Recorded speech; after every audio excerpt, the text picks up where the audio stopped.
오늘은 끔찍한 살인사건에 대해서 알아보겠습니다. 그럼 바로 이야기를 시작하겠습니다. 러시아 크라스노다르 지방. 이곳엔 오래된 아파트 단지가 있었습니다.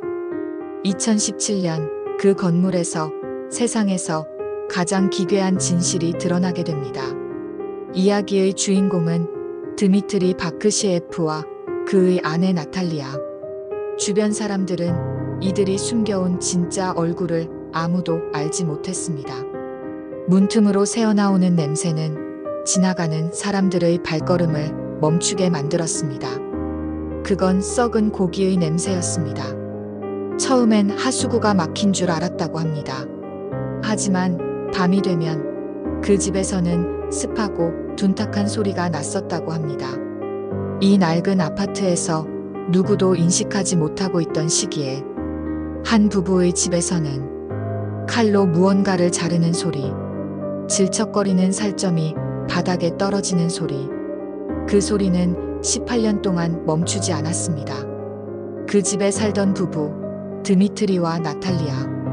이웃들은 그들을 늘 술에 취한 이상한 사람들이라 불렀습니다. 대부분은 그저 알코올 중독자가 만든 쓰레기 냄새라고 생각했습니다. 그러던 어느 날 남편 드미트리가 술에 취해 잃어버린 휴대폰 하나에 모든 것을 드러내게 됩니다. 도로 수리를 하던 기술자들이 그의 핸드폰을 발견했고 그 핸드폰 안에서 한 여성의 머리와 시신 일부, 손을 자르고 먹으면서 포즈를 취한 사진이 발견되자 놀란 기술자들이 이를 경찰에 신고하게 된 것입니다. 경찰은 즉시 그들의 집을 수색했습니다.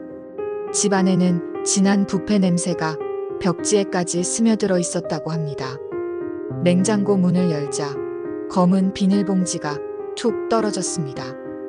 봉투 안에는 사람의 팔이 잘린 채 담겨 있었습니다. 부엌에는 유리병이 줄지어 놓여 있었습니다. 그 안에는 토막난 살점이 소금에 절여져 부유하고 있었습니다. 그 살점은 회색빛으로 물들어 있었고 냉장고 안 공기까지 썩은 피냄새로 가득 채웠다고 합니다. 어떤 병엔 작은 손가락이 떠 있었다고 하는데요. 수색을 했던 경찰관들도 그 자리에서 말을 잃어버리고 맙니다. 수사가 진행되면서 드러난 사실은 더 끔찍했습니다.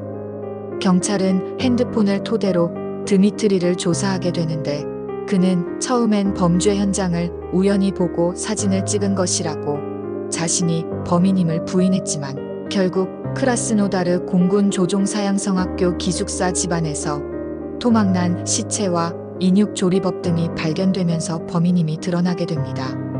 남성은 단 2명만 죽였다고 진술했지만 부인은 30여 명을 죽인 것을 시인했습니다. 이 부부는 1999년부터 최소 18년 동안 살인을 반복해온 것입니다. 그리고 시신의 일부를 자신들이 직접 요리해 먹었다고 합니다. 또한 일부 고기는 나탈리아가 일하던 군부대 식당에 공급되었을 것이라는 의혹이 강력하게 제기되었습니다. 부부는 시신의 머리와 팔다리를 잘라 사진을 찍고 그것을 기념처럼 휴대폰에 저장했던 것입니다. 이들이 이렇게 끔찍한 범죄를 저지른 것은 적어도 1999년으로 토막난 시체 중 하나가 1999년 12월 28일로 적혀져 있었다고 합니다. 처음 드미트리가 17세이던 시절에 범죄를 저지르고 인육을 취한 것이며 남은 것은 소금으로 절이기도 했다고 합니다. 많은 매체에서 드미트리가 자벽부, 운전사라고 표기했지만 실제로 그는 거의 일정한 직업 없이 아내의 수입에 의존하며 생활했다고 합니다. 그래서 나탈리아가 주도권을 쥔 범죄라는 견해가 수사 과정에서 제기되기도 했습니다. 사람들은 냉장고만 생각하는데 경찰이 수색하면서 부엌 벽장의 콘크리트를 부수자 그 안에서 두개골과 뼈가 여러 개 발견됐다고 합니다. 유리병에 담긴 살점 중 일부는 젤리 형태로 변질되어 있었고 경찰도 처음 보는 상태였다고 증언했다고 합니다. 러시아 수사당국은 군부대에 납품했을 가능성을 배제할 수 없다고 발표했지만 증거는 공개하지 않았습니다. 그래서 이 부분은 아직도 도시 전설처럼 회자되고 있습니다. 이웃들은 입을 모아 말했습니다. 언젠가 큰일이 날 줄 알았다. 그 냄새가 그냥 고기 냄새가 아니었다. 부부는 체포될 때까지 자신들의 범행을 아무렇지 않게 이어왔습니다. 이들에게 살해당한 사람들은 모두 근방에서 실종되어 실종 신고된 사람들이었다고 합니다. 드미트리는 체포 후 구금되었을 때부터 급성 정신 혼미 증상을 보였다고 합니다. 구체적으로는 극심한 망상, 의사소통 불능 상태, 기억 혼란, 심리적 공포 반응. 신문 중에도 횡설수설하며 내가 뭘 했는지 모르겠다. 여기서 나가게 해달라 등의 반복적 언어를 보였다고 합니다. 일부 언론은 그가 자신이 귀신에 사로잡혀 있다고 주장했다고 보도하기도 했으나 공식 수사보고서에서는 귀신의식 관련 주장은 혼미 상태의 발언으로 기재되어 있습니다. 러시아 검찰은 그가 정신적으로 심각한 붕괴 상태라고 판단하고 법원이 구속수사 중 임시 정신병원 감정을 명령했고 정신병원에 이송된 뒤에도 상태가 급격히 악화되었다고 합니다. 2020년 2월 16일 구금 중 폐렴 당뇨 합병증으로 사망하고 맙니다.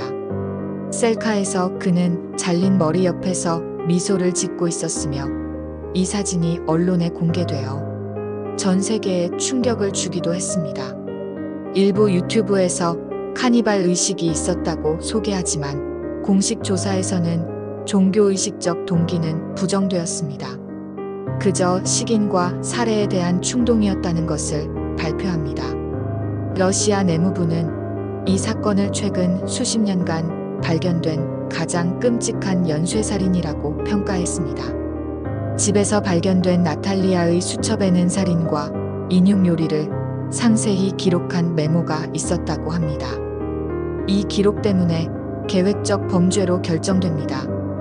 나탈리아는 남편이 모든 걸 시켰다고 주장했지만 경찰은 그 수첩을 증거로 들이밀었고 결국 인정하게 되었다고 합니다.